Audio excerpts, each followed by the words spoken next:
We must collect the index before we can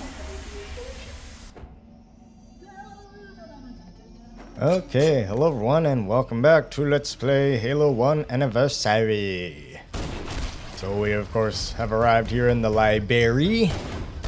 And we're gonna kill ourselves some Flood and get the index and thingamajobber and whatever we have to do. We have our trusty pistol and our boomstick. Don't need much else. Anyway. So yes, the dreaded library level. Luckily I am playing this on easy, so this should be pretty much a breeze. Except for this guy shooting me with an assault rifle, and this guy, I need your pistol ammo. I'm gonna kill off all these Flood right here because our first skull is right in this area. It does require a grenade jump here. Alright, I'm gonna let all the infection forms here hit me. Then I'm gonna let my shields fully recharge because you do need full health and full shields for this grenade jump to be successful. You're gonna want to jump up on this cube thing. I thought there was some pistol ammo here, but whatever. On this cube here on the right side. There we go, and you'll just make it. Now jump into this vent here on the right side from here. I'm gonna let my shield recharge. And it doesn't look like it, but there is a ledge up here and the skull is right there. That is the Black Eye Skull, and that means your shields only recharge when you melee an enemy. So bash your way to victory.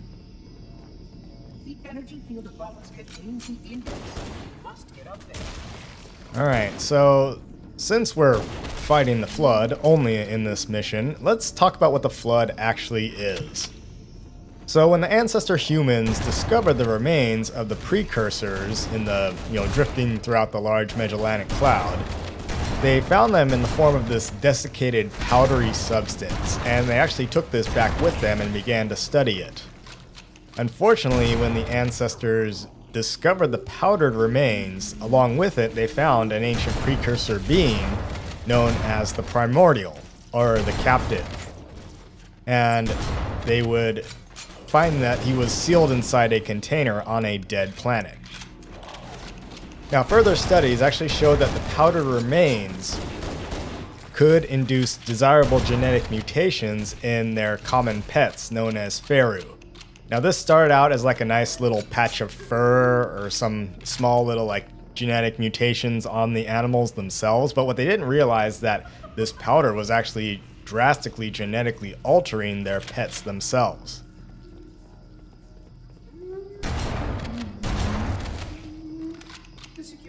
Sealed automatically. I will go access the override to open them. Yeah, you go do that. This turned the Farrier into extremely aggressive and cannibalistic animals. Eventually, this disease spread to the ancestors themselves and began mutating them, and into what they came to call the Shaping Sickness. Now, the virulent spread of this disease actually spread to many worlds throughout human space, and it devastated entire star systems. As far as we know, this was the very first outbreak of Flood. Despite the containment protocols. Well, we fight the war with what weapons we got. 343, okay. We didn't know about the Flood here. The Flood must not escape the installation. They consume all. You can see how the body's been transformed and genetically small creatures carry spores that pass up close to us.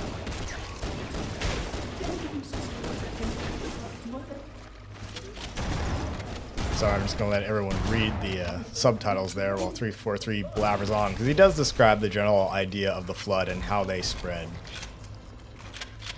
But anyway, as the ancestors questioned the primordial that they captured about the Shaping Sickness, as they called it, they actually started receiving answers that drove many of them to suicide.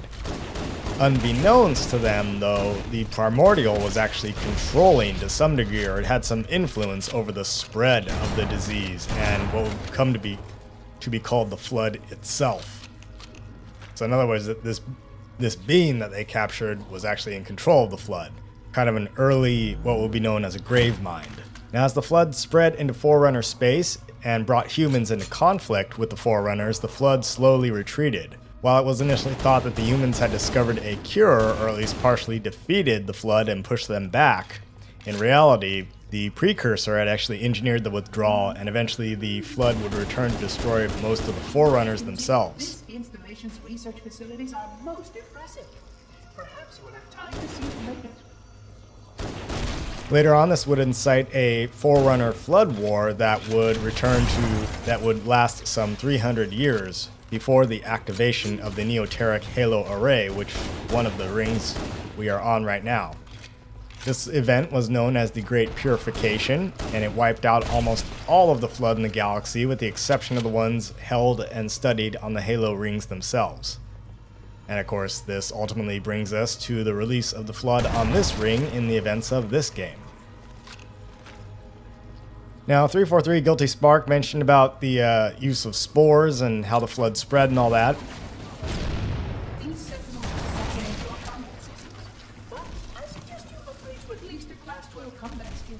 Your current model stands as a Class 2, which is ill-suited for this kind of work. The Flood go through several stages of exponential growth. These are known as the Feral stage, the Coordinated stage, and the Interstellar stages. As they progress, they actually become more numerous and, perhaps more frighteningly, even more intelligent. The current stage of outbreak that we're seeing in this game, at this point, is the Feral stage.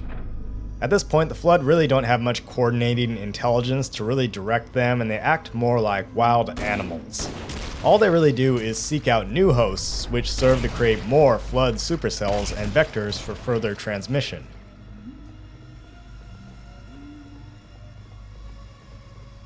Flood activity has caused a failure in a drone control subsystem. I must reset the backup unit. Please continue on. I will rejoin you when I've completed my task. Oh yes, very good. Yes, you go do that. Yeah. We see a lot of infection forms, a lot of spores, a lot of combat forms, and carrier forms which seek to spread the infection. Now, upon gaining enough ground and absorbing enough biomass, they actually begin to spread the infection and construct a hive, generally repurposing an existing space and growing Flood biomass over the top of whatever space they are in, sort of like a big, massive, cancerous tumor. And that said, we won't really see this in the game because it's still very early on in the Feral stage. Further Flood stages will be addressed in later games, but they eventually start altering the atmosphere of the entire environment, creating what is known as a Berg. That is basically an entire environment that is overrun by Flood. The walls, the floor, everything would be just consumed by this Flood biomass. Imagine like this blighted world where there's just nothing but Flood over, on, and in the air itself. Now, the humanoid Flood forms we are fighting are known as combat forms, and more specifically, these are attackers. There are various kinds of combat forms, but we're only going to see attackers in this particular game. These are hosts that have been taken over by an infection form. They're covered in polyps that contain Flood spores themselves. Their bodies are essentially being used to incubate even more Flood spores. The Sentinels can use their weapons to manage the Flood only for a short time.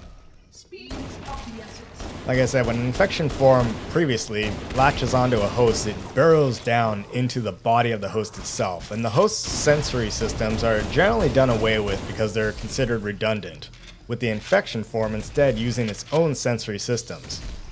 While the infection form grotesquely distorts and mutates the host in a very quick and extraordinarily painful manner, the infection form itself does not really feel any pain or emotion. However, on occasion, the host may still retain some consciousness and memories of its previous life, effectively being trapped in a painfully mutilated body and unable to control their actions. For example, in some of the expanded literature, Private Wallace A. Jenkins, whose recording we saw earlier, last mission was still was taken over by a somewhat weakened infection form, so he was basically not only conscious but aware of his surroundings for a good period of time after he was infected and turned into a combat form itself. Anyway, like I said, so the host may still retain some of its consciousness, feeling, and memories, and effectively being trapped in a painfully mutilated body, unable to control their actions. Basically, their bones are broken, their muscles and ligaments are torn, and their appendages themselves are repurposed into whip-like tentacles for swiping attacks at enemies. Other appendages are actually retained for use with various tools, such as the Flood combat forms we see using human and Covenant weapons against us.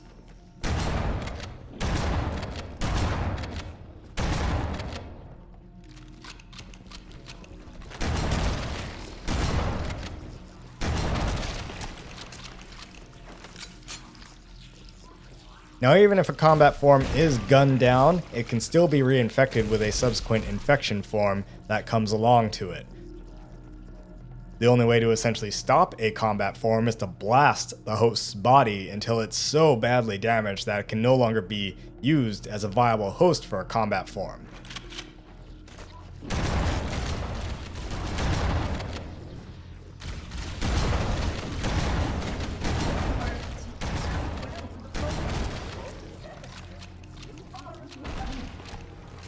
Now I'll talk about the final Flood form we see here, which are the big bulbous carrier forms. I'll talk about that next mission.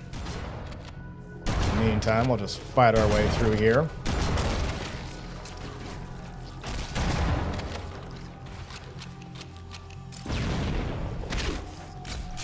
There we go, got him.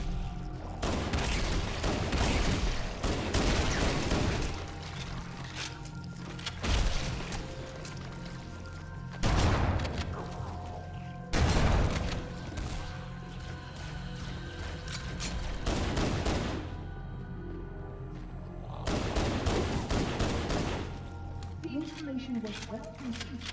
It is surely the only way to end the Flood threat. Let me talk about the plasma grenades, the big blue glowing grenades. This is the Anscum pattern firebomb, also known as a holy flare. These are manufactured by Era Armory, and of course they're the standard Covenant version of the grenades that they use. This grenade contains a compact plasma generator inside a smart matter coated casing. Once primed, the plasma generator core undergoes a destabilization process and the coating is activated. This smart matter coating allows the plasma grenade to actually stick to organic targets, and only organic targets, when it comes into physical contact with them after being thrown. So presumably, in other words, once you activate it, it's not going to like stick to your hand, even though you're organic yourself. Of course, as it is shown, the plasma grenades have a longer delay time than the normal human grenades. And as well, the plasma grenades do not really bounce off of walls, so once they hit a solid, non-animate object, they sort of just fall down in place where they impacted. I would conjecture that the other species currently on the installation is responsible for releasing the Flood.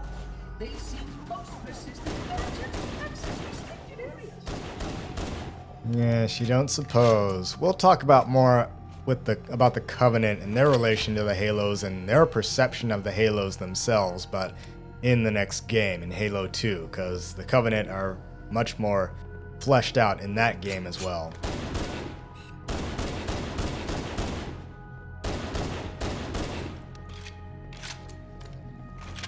I will say the Anniversary Edition of this game, in a way similar... Ooh, I took my shields out. In a way similar to the previous mission, 343 Guilty Spark, I'm not sure it does the library any favors.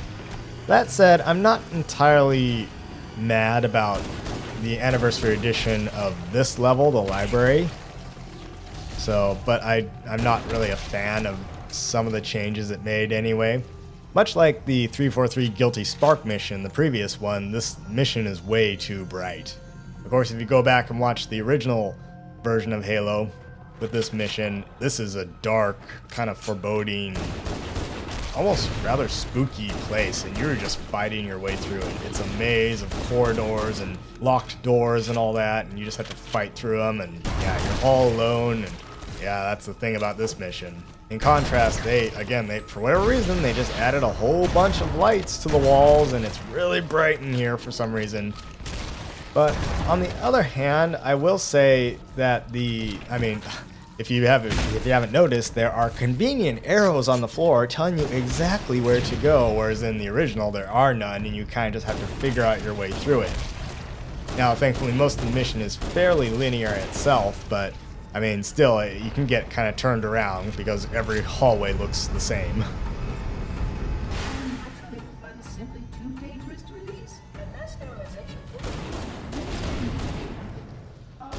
examples were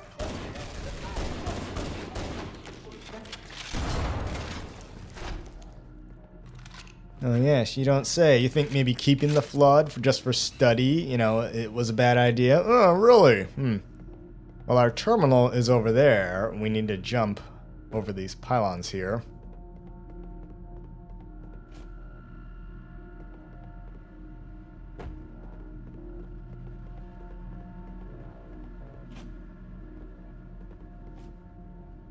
So we'll watch this terminal, then I'll commentate on it.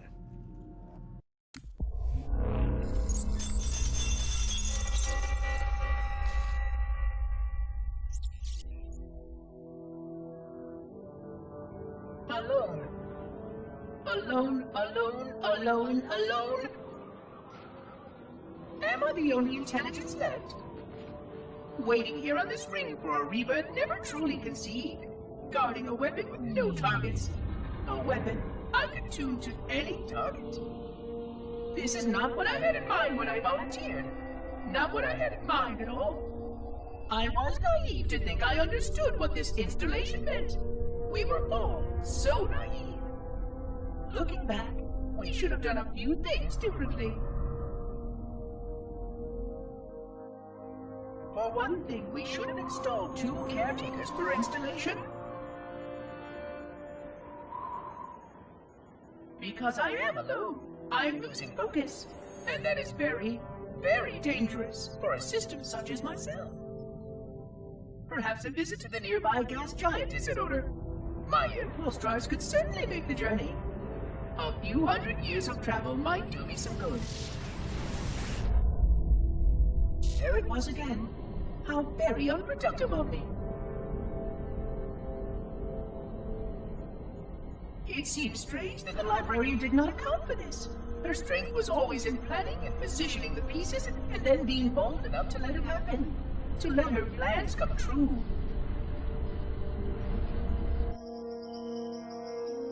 I was a part of many of those plans long before I knew for certain that she was real. Before any of us were. But at the end, we had only a fragment of her brilliance left to us.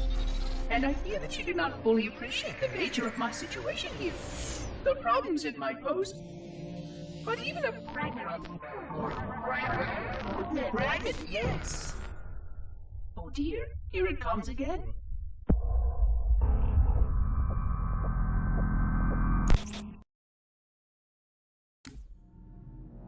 Okay, well, that was the terminal for the library.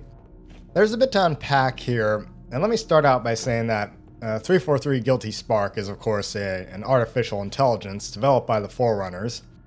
One for each of the rings were deployed in order to serve as caretakers for the rings, monitor the installation, and so on. As we saw in the very beginning of that, you're right, his blue light momentarily will glow red. That is the sign of, in the Halo universe, what is known as AI rampancy.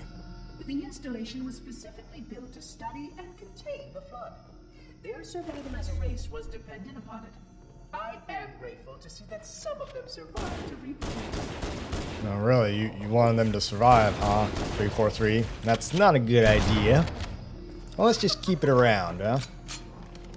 Now, there are instances of us keeping stocks of viruses and really horrible diseases around so we can continuously study them. That does happen in real life.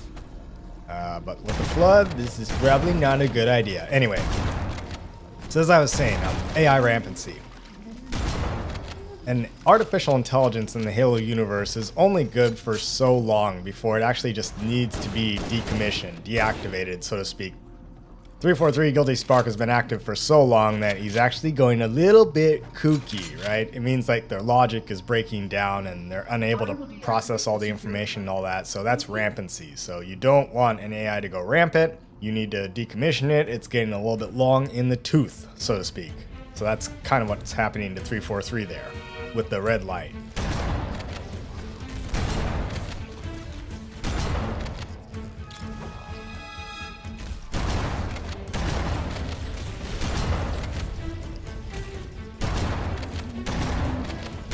In that particular terminal, there was mention of the librarian, and since we're in a library, let's talk about the librarian. This is the being known as First Light Weaves Living Song, aka the librarian. The librarian was a Forerunner life shaper and head of the life worker rate of the Forerunners. She was also the wife of the Didact, the commander of the Forerunner military and the warrior servant rate. Now these two individuals, the Didact and the Librarian, will figure prominently in Halo 4, and we'll learn more about the Didact and the Librarian, not to mention their very convoluted history in that game. But suffice it to say, for this game, the Librarian, being a life shaper, had a great amount of compassion for living beings, and like her husband, was actually originally opposed to the construction and use of the Halo array itself. Upon discovering the truth about the Forerunner genocide against the precursors long ago, she coordinated a massive effort to catalog and sample all of the species within the galaxy as part of the conservation measure.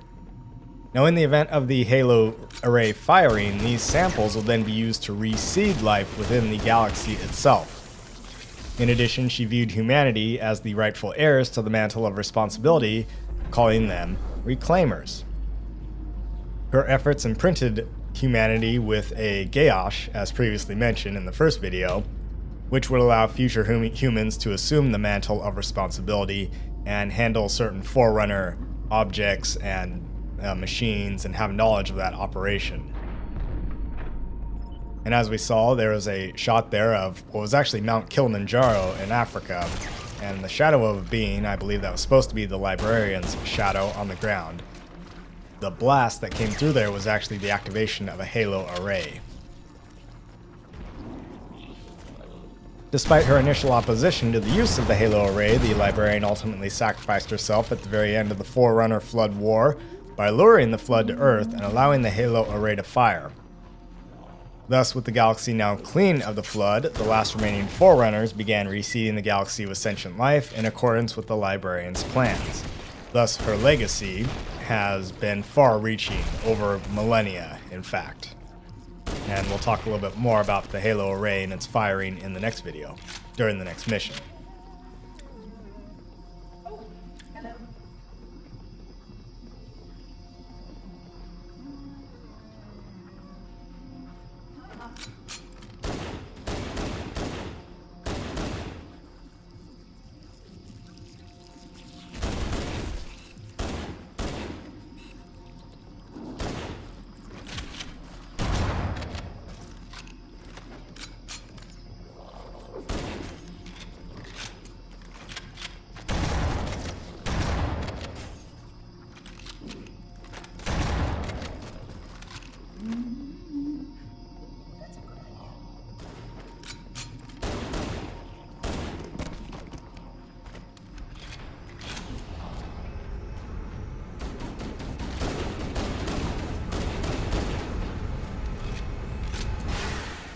So you see this kind of bulkier combat forms, right? Those are actually elites, or Sangheili, that have been transformed into combat forms.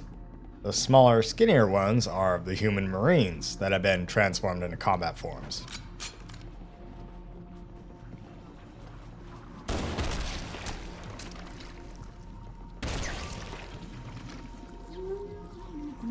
The Flood are already hard at work preparing your vessel. Its parasitic nature belies So as you just mentioned there, yes, the Flood do actually have some intelligence. But we won't really see that much in this game.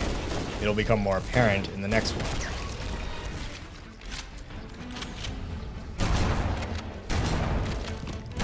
Alright, I believe this is the very last door.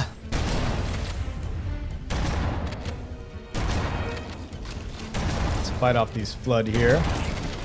And our last skull is actually up ahead as well.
Ah, yes, the shotgun.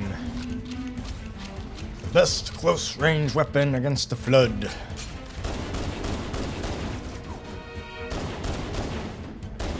I always wonder why the flood with the human assault rifle are so much more accurate than the actual Marines are. Or when you use it, for that matter. Probably because they're not just holding down the trigger and firing it on fully semi-automatic.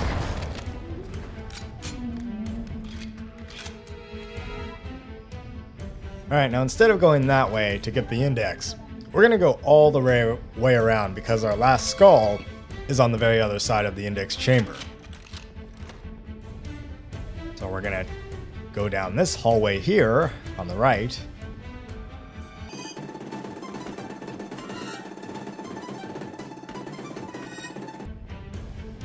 And right up here will be the eye patch skull. When you activate this one, auto aim will be disabled for all weapons. Now let's go collect the index.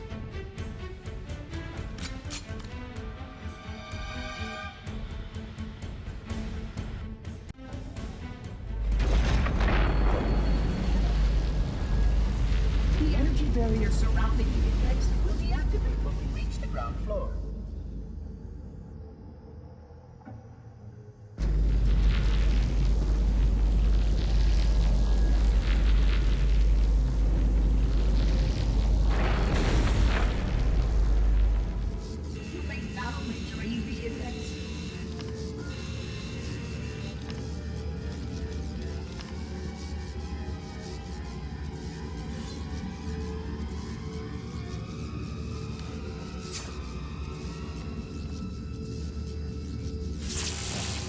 Requires that I take possession of the index for transport. Your organic will render you vulnerable to infection.